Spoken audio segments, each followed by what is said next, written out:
strong earthquake hits Iraq and Iran, killing at least 332.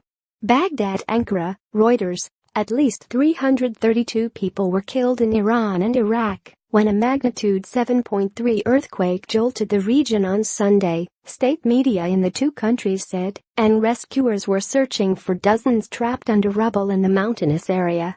State television said more than 328 people were killed in Iran, and at least 2,500 were injured. Local officials said the death toll would rise as search and rescue teams reached remote areas of Iran.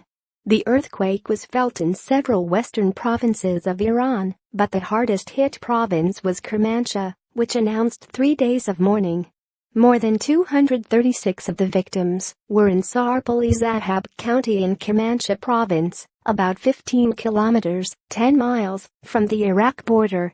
Iranian state television said the quake had caused heavy damage in some villages, where houses were made of earth and bricks.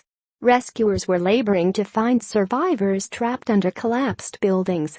The quake also triggered landslides that hindered rescue efforts, officials told state television. At least 14 provinces in Iran had been affected, Iranian media reported. Iran's supreme leader Ayatollah Ali Khamenei offered his condolences on Monday, urging all government agencies to do all they could to help those affected. The U.S. Geological Survey said the quake measured magnitude 7.3. An Iraqi meteorology official put its magnitude at 6.5 with the epicenter in Penjwin in Sulaymaniyah province in the Kurdistan region, close to the main border crossing with Iran. Kurdish health officials said at least 4 people were killed in Iraq and at least 50 injured. The quake was felt as far south as Baghdad, where many residents rushed from their houses in tall buildings when tremors shook the Iraqi capital. "I was sitting with my kids, having dinner, and suddenly the building was just dancing in the air," said Majida Amir, who ran out of her building in the capital's Salahiyah district with her 3 children. "I thought at first that it was a huge bomb. But then I heard everyone around me screaming, 'Earthquake!'" Similar scenes unfolded in Erbil, the capital of the Kurdistan region, and across other cities in northern Iraq, close to the quake's epicenter. Electricity was cut off in several Iranian and Iraqi cities, and fears of aftershock sent thousands of people in both countries out onto the streets and parks in cold weather. The Iranian Seismological Center registered around 118 aftershocks and said more were expected.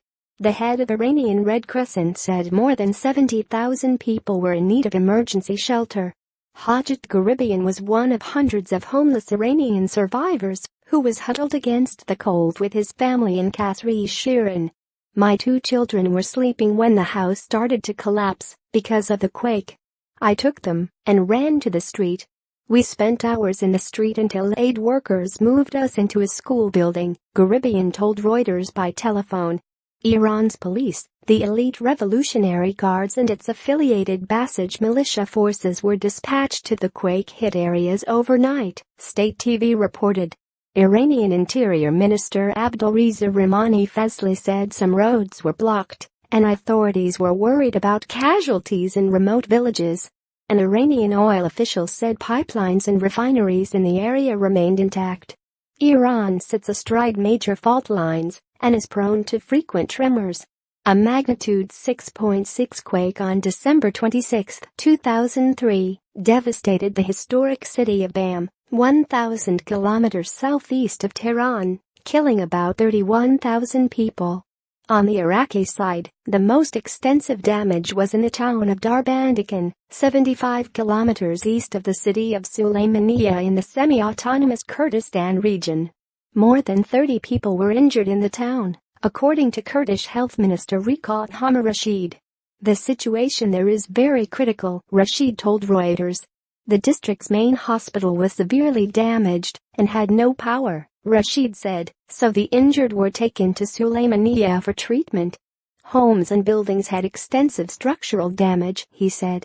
In Halabja, local officials said a 12-year-old boy died of an electric shock from a falling electric cable.